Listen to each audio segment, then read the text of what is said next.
I'm going to record an intro for the podcast that I didn't put out yet. Are you going to put it out after you record it? Yep. Hello, everybody. Welcome to Kanode Knows. This is my first ever solo podcast, and I have been sitting on it for, I don't know, like a week and a half, and I just got too much in my head about putting it out because I don't even know why. Afraid of what people might think, afraid I'm not entertaining, all the above, but it's about time we put it out just to get it out of the way. It's only like 30 minutes long, just kind of rambled, and it was a fun exercise. So, thanks for being here, all that stuff. And you'll see in the clip, this is, again, a couple weeks ago, and I introed it twice because I was so nervous, and it is what it is, man. So, whatever. Thanks for listening and watching. Maybe you'll get something from it. Maybe you won't. Have a good time.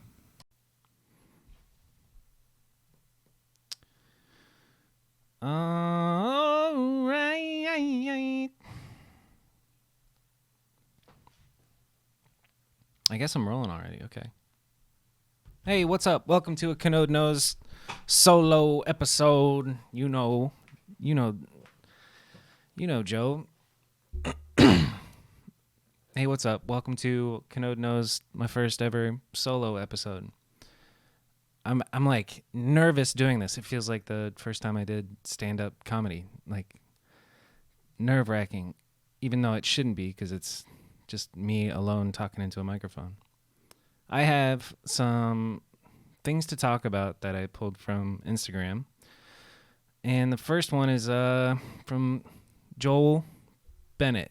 Your personal identity and beliefs. That's a large topic to start right off with. I think there's a lot of focus on identity these days. Everybody identifies by their physical characteristics. And I read a book called Mystic Path to Cosmic Power when I was like 23 or so.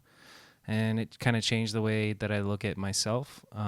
There's your true self and your false self. There's the observer and then the thinker, and you are not your thoughts. You are the underneath your thoughts. So even if, I think that sums it up pretty good. You are not your thoughts. You should read the book or, read a snippet of it. But I don't identify with my meat vehicle, my meat suit. I is a tricky word because it's like the ego. And if you really analyze or you meditate and you get into it, then like who's thinking the thoughts that you're hearing, like the words in your head. Like the book breaks it down pretty good, but I learned how to detach. And so my identity, I used to have my identity wrapped up into like superficial things, like my video work. When I was in my early 20s, mediocre at best was my identity. My identity, nowadays it's like we play this game of putting stuff on Instagram, for example. Like I just added in my bio that makes me cringe every time, but I added that I'm a commercial filmmaker because I legit I directed, shot, edited some TV commercials now, or commercials that are airing on TV, which is pretty cool. So I'm officially a commercial filmmaker. And I must say, I did a good job while I did it. But that's not my identity. Under that, tripod owner. I own my dog, but that's not who I am. Under that, mediocre at best BMX rider. BMX rider was my identity from, age 16 until, I don't know, now. It's not my identity, but I learned how to kind of detach myself from, where I was in the BMX world and like how many followers you have or like, are you sponsored? That was, I remember having house parties to, feel popular and accepted.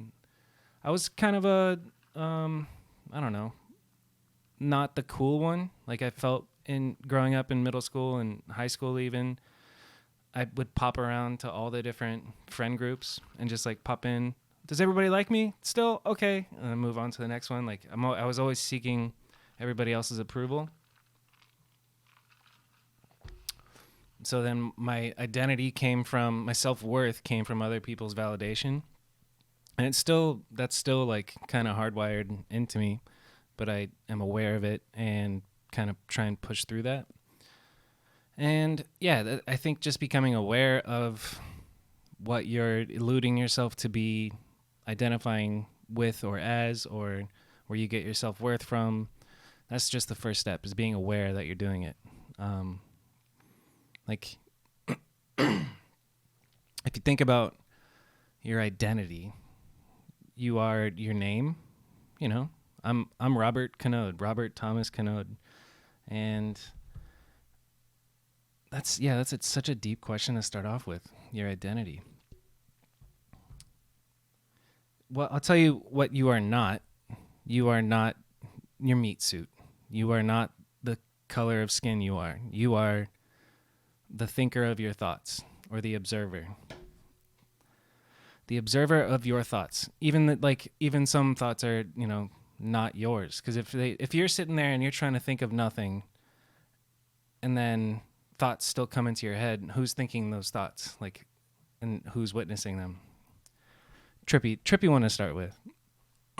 This is, my first time doing this, so I'm gonna quit in 30 minutes and go ride the skate park. I just got back from a little hike with Trip. We go to Papago and just walk around the mountain almost every day now. For a couple of weeks we've been doing that, and it feels really good. I don't do it so much for the exercise as much as I do for just getting sunlight. And Trip loves it, and he stops and smells. There's a big sign that says dogs must be on a leash, and I go and I let him off the leash, and I only got in trouble once. The park ranger kicked me out. Didn't kick me out. I'm so used to saying kicked me out for BMX stuff. Park ranger I had my headphones in, and it looked like they were waving at me, and I was just like, yeah, hey, what's up? And then they screamed at me, get your dog on a leash. Okay. So, my personal identity and beliefs.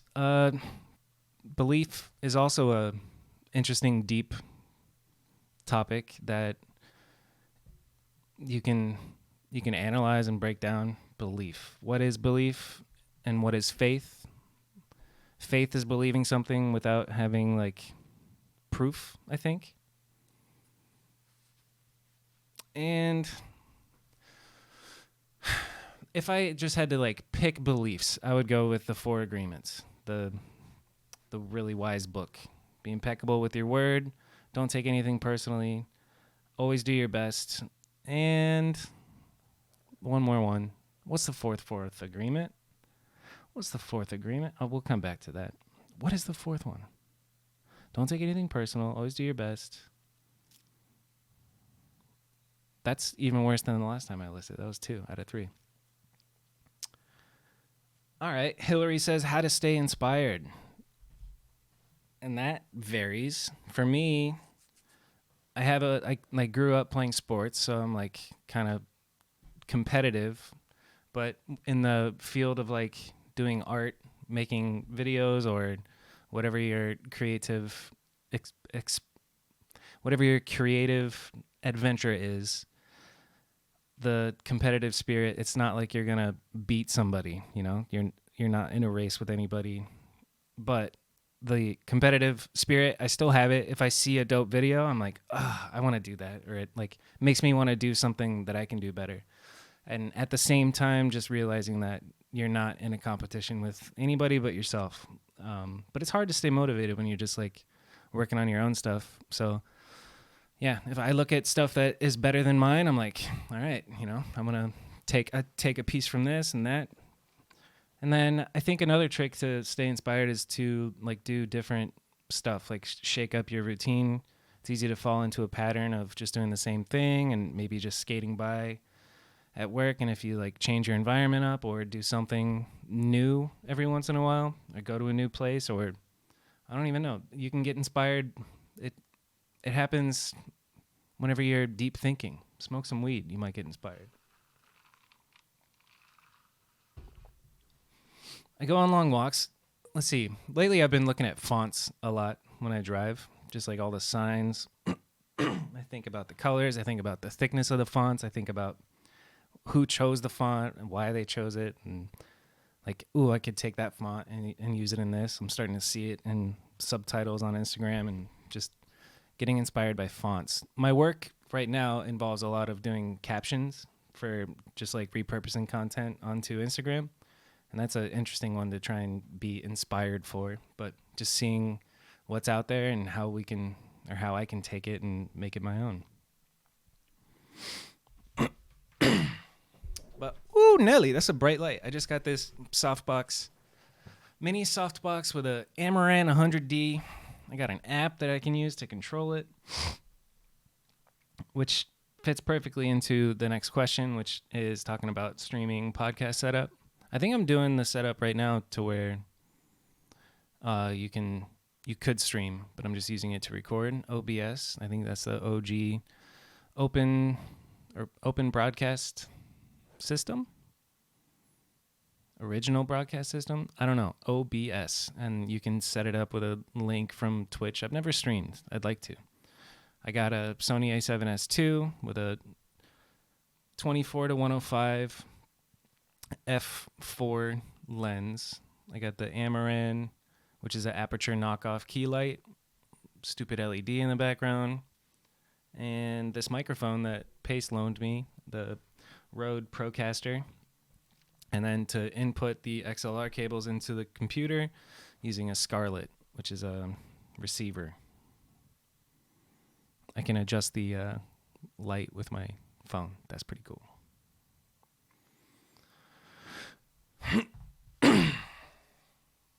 I'm comparing myself right now to other podcasts that I listen to, and they have a better flow. This is literally my first time. Give yourself a break, man. I am very self-critical, and that kind of goes into the inspired. Everything I put out, I dislike immediately after I put it out. And yeah, that's a dangerous trap to fall in love with your own work. I think it's a healthy problem to have, to not like your own work, because you're constantly knowing what you can improve on and do better, and the vision in your head doesn't match what it ended up being on screen. So you're like, okay, just on to the next. And that's a healthy attitude of just like, okay, that one's done, I hate it, move on to the next. But on a trap that you can fall into, which I did, is treating finishing a project like the finish line. Like, I got sponsored by GT when I was 18, and I stopped progressing because I was like, I got sponsored, that's it. And that's a terrible, terrible attitude to have. Kind of felt the same way with Mediocre at Best. Once I finished that, I was like, I could die now. I'm done. And then there was some learning that came after Mediocre at Best. I started working for Sabrosa, and there's some lessons from that. What lessons have you learned from bikes that you apply regularly in non-bike areas? Rob DeQuattro. That's a really good question. So as that train of thought was leading to, I was working for Sabrosa and Shadow, and the main takeaway, I mean, it was a great experience, like getting my dream job, but the thing I had learned, and I had to learn relatively quick, was to detach my identity from my video work. I had a lot of videos that I would deliver that they would give notes on, and this is like the first job that I had making videos where they're giving me feedback on like, no, we don't like that song. And I'm like, fuck you, you know? My heart. I attached my ego to like, no, I'm in love with this song or this video exactly as it is. Like, you guys are wrong, but you have to detach. That's something that I took from the BMX world, is in order to treat your passion as work, you kind of have to like separate yourself from it and just treat it as a job. You know, I'm just doing this, and you put it out and you do the best you can and accept people's feedback and learn.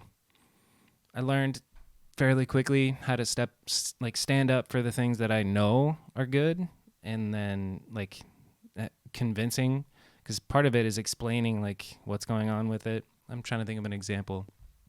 I remember I did Eric Ballman's Welcome to Shadow video, and I used Sexy and I Know It, and it's still one of my favorite edits.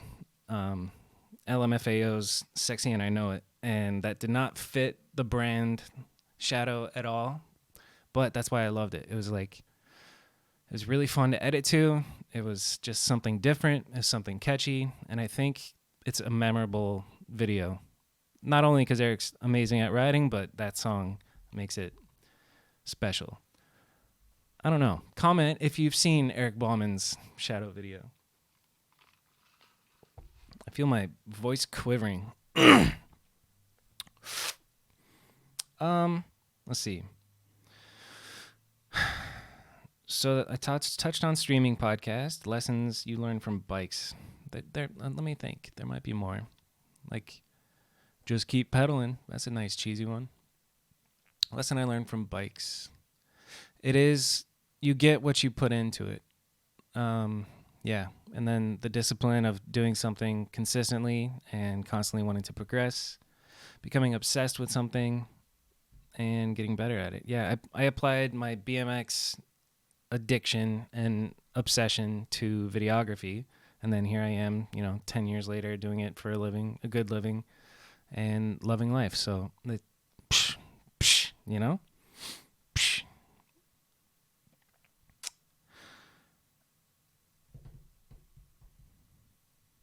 What BMX means to me and how MAB2 is going. Hard copy BMX archive. I just saw his story the other day. He's got like thousands of hard copy DVDs signed, and I'm keeping one hostage.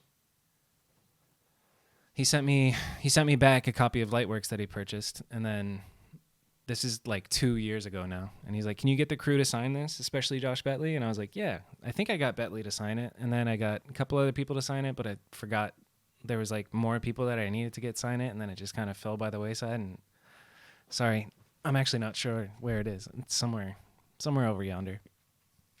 BMX was my identity. BMX means to me, it's the reason that I have friends. It's the thing that, exposed me to the world. It showed me dope music. I got to travel to amazing places. I got to meet people of all shapes and forms and get inspired by people who do it better. The big events, like BMX is just a big ass family. It's insane. I forget what the last thing, I went to the Angles premiere in California, and then I'm walking around, and in my mind, I'm still the 15-year-old kid showing up to the premiere, not knowing anybody. But then I walk around and I'm just like, holy shit, I know you, and we're all hanging out, giving hugs. It feels amazing. And even though you don't see each other in person, you're still online, following each other on Instagram, and just you all know each other, and it's magical. It also is a fairly good form of exercise. Me and Trip, my 3-legged dog, we go out on bike rides almost every night, especially nights that we don't go to the dog park. I'm keeping this man, since he only has one back leg, I got to keep him trim and athletic and fit. And so he's on a healthy diet, and we exercise so much. So that was a thing that I can't believe I didn't do earlier, is get a dog. This has been the best 7 months of my life. It was... Potty training was a pain in the butt, but, And then Mediocre at Best 2, how's that going?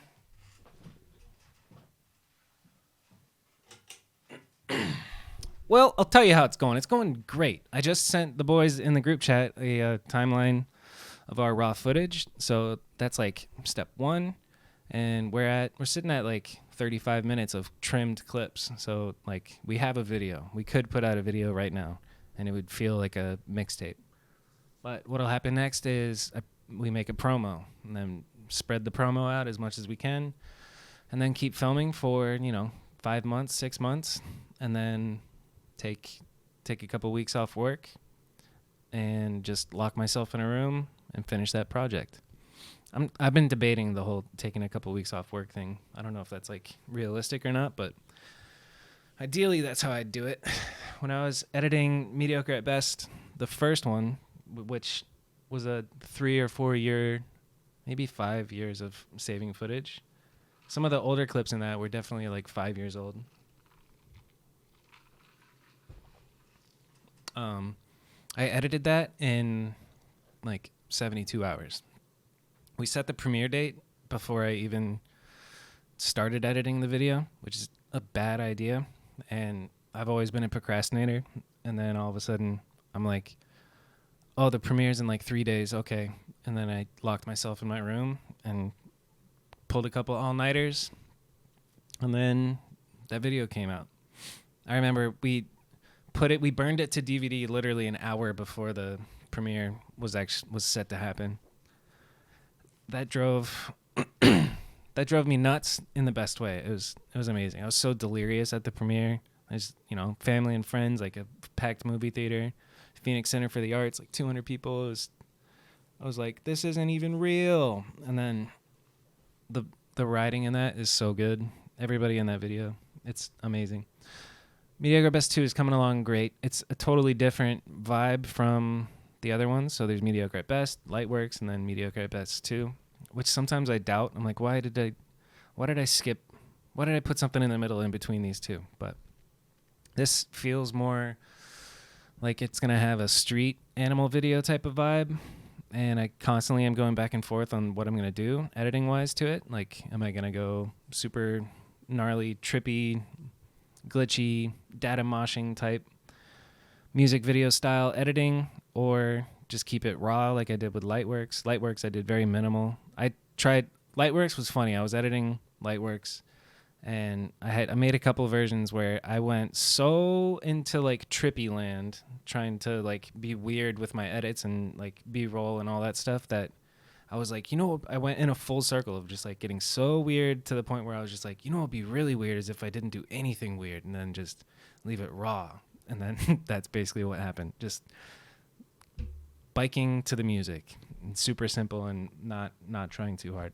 But I want to do something special with Mediocre at Best 2. This is definitely the last full-length BMX video I'm ever doing. So I'm never gonna throw those away, but I'll take the one that I'm actively using right now. I'm talking about a VX camera I just pointed at. I'll smash it, or I'll frame it and put it up on the wall. I don't know. I recently bought the adapter that goes from it.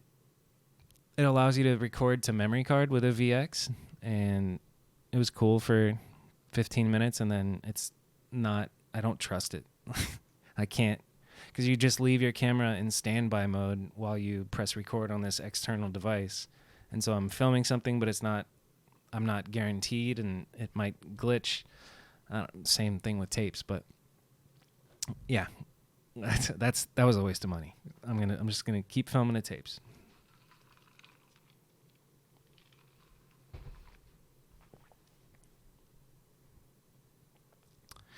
Another question Hillary asked was how to stand out. That's a nice, fun topic. I don't know how to stand out.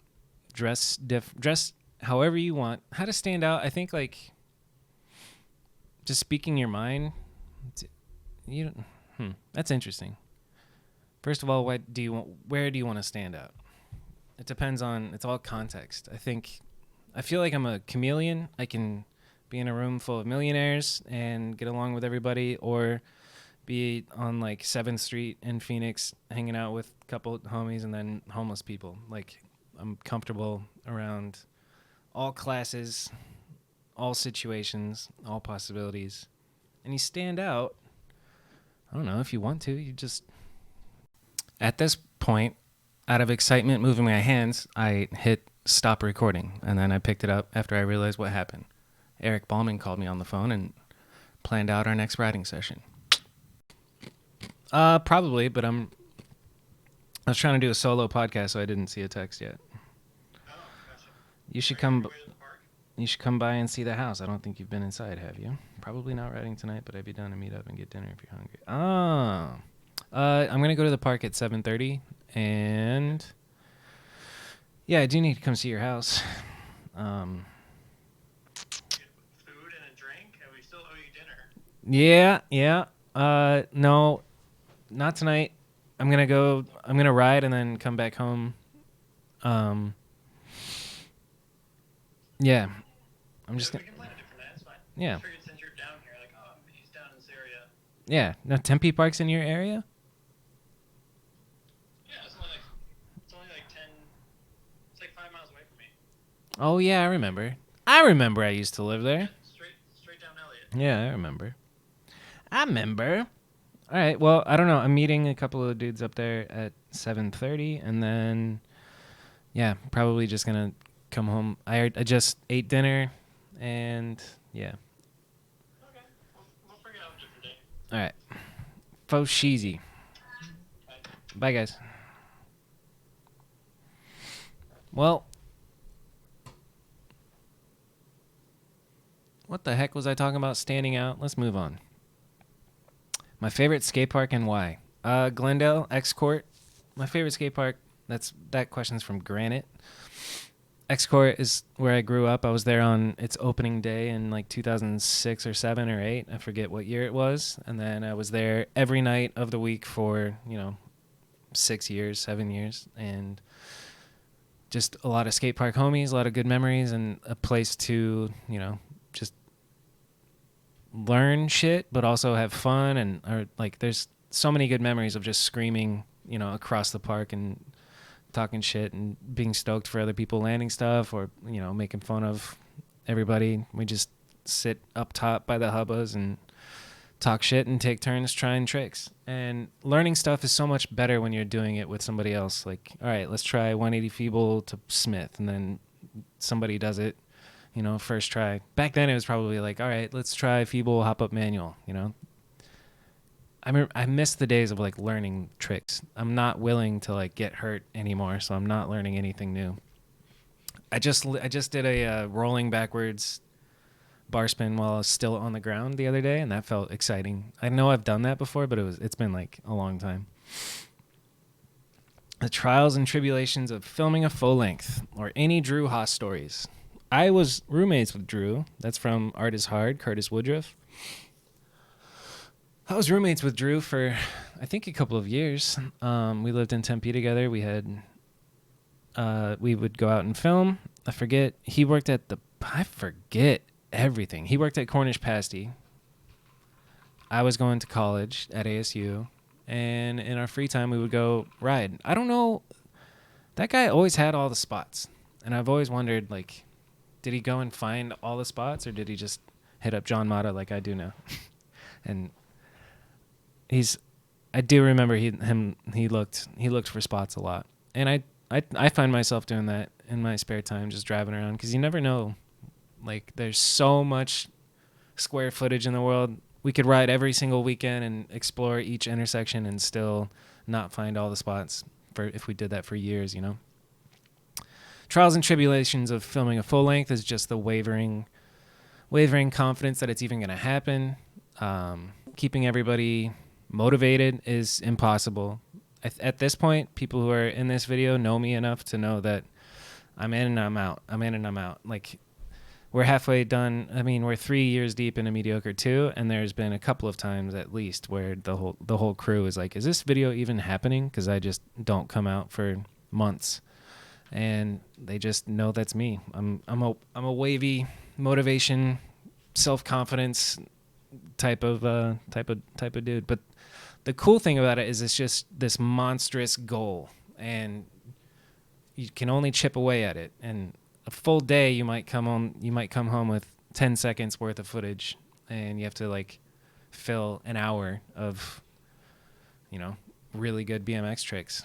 And on top of that, I'm at the point where I'm not encouraging my friends to like do crazy shit. I don't have that in me anymore. I'm like, you don't have to do anything. Like, we can just go home and you'll be safe, Spare yourself some injuries. But people who have it and they want to do it, they do it. And it shouldn't be up to me to peer pressure people into doing it. You know who's the opposite of that is Dustin. And hanging out with him is really fun because he's just like, do it, pussy. Dustin Arp. Shout out to Dustin Arp. I used to be that way with like, shut up, do it. You can do this. I'm still like encouraging, but I definitely don't pressure anybody to do anything crazy. Keeping everything organized over a long period of time is also a tribulation of filming a full length. Like, the Mediocre MS2 master folder has been like backed up on several hard drives at this point over the years. And the first video, I lost the hard drive a couple months before it was time to edit. And so I had to go back and recapture a box full of tapes. And that took a long time. That was definitely a tribulation. And then making sure that everybody can be happy with their parts. Like, like Nick Bonnell basically has filmed a full section already with me for this video, and he's not happy with his footage. So We got to go out and get some when it's banger season. Get some really good clips. But yeah, he's just prolific. And then figuring out the roster, like who's gonna have a full song, each person, like whose name is gonna be on the promo, and then dedicating time to get everybody all their clips. It's so much work, and I'm glad that I'm doing it, but I am ready for it to be done. I would like to do some just short, more cinematic projects. So yeah, Mediocre Best 2 is coming, but slow and steady. Promo will come sooner than you think. Let's see what else we got on here. Hating your own work. I think I touched that. Mental blocks and editing rituals. This is Jonah Jachan. I think hating your own work is good. I think that means that you are a good artist and you'll keep progressing. Because as long as you keep trying to make something that you actually like, and then once you reach that, you'll hate that, and then you move on to the next. Mental blocks, you can't fight it. It's hard to push through a mental block unless like you're on the clock at work or something and you have to push through it, but you don't have to mental blocks, you go for a walk or you go ride and go get your mindset different. You go get on different vibration and you don't beat yourself up. Sleep, take a nap,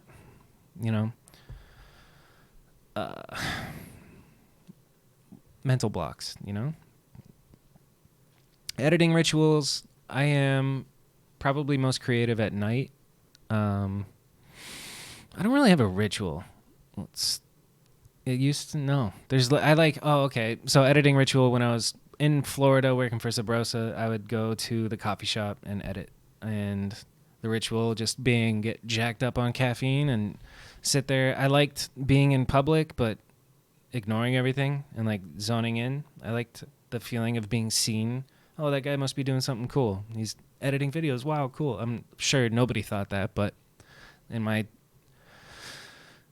delusional head, I thought about that stuff. I like going in public to ignore everybody like that. I love going to the gym because you get to be seen, but you don't see anybody seeing you. And then same thing with coffee shop to work. I like to post up at a coffee shop and work just to, the feeling of being seen, I exist. Validate me. I am a person, LA life. No. Rebirth Island. I am getting over my addiction to Warzone. I've been addicted to Call of Duty for however long. Probably over a year at this point. And I'm pretty good. If you want the smoke, you can get the smoke, but I am slowly playing it less and less, and it feels good. All right, we just did 30 minutes, and I'm exhausted. So this is a fun test run, if anything. Whatever, I might put it out. Let's see. I'll be back. I'm gonna go ride the skate park, and we'll talk more soon. I got back from the skate park a week and a half ago, and we didn't talk. But let's see. What's going on? Life is good. Dream condo, dream girlfriend, dream dog. Homies galore. Oh, dude, there's so many things, actually. Last week was insane. On Tuesday, it was a triple whammy. I got told that my dad has lung cancer. That's opening with the heaviest one. And this past Friday, he got a PET scan to see if it spread throughout his body. So I'm waiting on that anxiously. It's kind of, worst nightmare. It's inevitable. It'll happen someday, but hopefully he doesn't die on me. And I'm trying to encourage him to be healthy and do the things that you can do to help your body fight off cancer. Like teaching him about inflammation and his diet, and then telling him to lay off the wine and just give himself a chance for his body to fight it. He actually beat lung cancer before. They just had to do like a surgery, take out a little piece of his lung, and I hope that that's all this is this time. And the rest is not going to sound as dramatic as that. But on that same day, I came home from wherever that day and saw that my bike was stolen. I kept it on the side of my house, and came home and I looked and my bike wasn't in its usual spot, and then I turned and I looked in my car because it's usually either there or there, and then I was just like, dang, the day has finally come. Like it's irresponsible to leave it outside in general, but it was kind of tucked away and not very obvious. I live in the corner of a complex, so it was premeditated. Like I saw a kid come and lurk around the corner at in my complex like 3 days before it got stolen. So, I have an idea. It was either one of these little kids from the neighborhood or a homeless person who wants to sell it to get some Skrilla. My neighbor, okay, so let's finish the trifecta. Dad lung cancer, bike got stolen, and then Trip hurt his foot. Like he was limping. He only has 3 legs, so he can't afford to miss another one, and he's just limping. It looks like he's in pain, and he didn't even get out of bed in the morning. It was a doozy. Took him to the vet. They took his vitals because I took him to the vet because I thought maybe it was like a spider bite or something that could be like bad for him, and they took his vitals and they said, no, he's all good, but to see the doctor, he'll have to sit here and wait. And I was like, cool, how long? 5 or 6 hours. And I was like, wow, all right. Well, I'll be back. And they're like, no, you have to stay here. And I was like, no, I don't. And so we went shopping, and then I missed the appointment. Or they called me like 3 hours later, and they're like, we're ready for you. If you're not here, we're going to put you to the back of the line. I was like, okay. So how long is this line? And they were like, 2 more hours. And I was like, all right, whatever. Let's just not do it. So hopefully I don't get a big bill in the mail for taking him to get his vitals checked, but we didn't end up going, and he was better the next day. It was all right. So yeah, that was a trifecta of a day.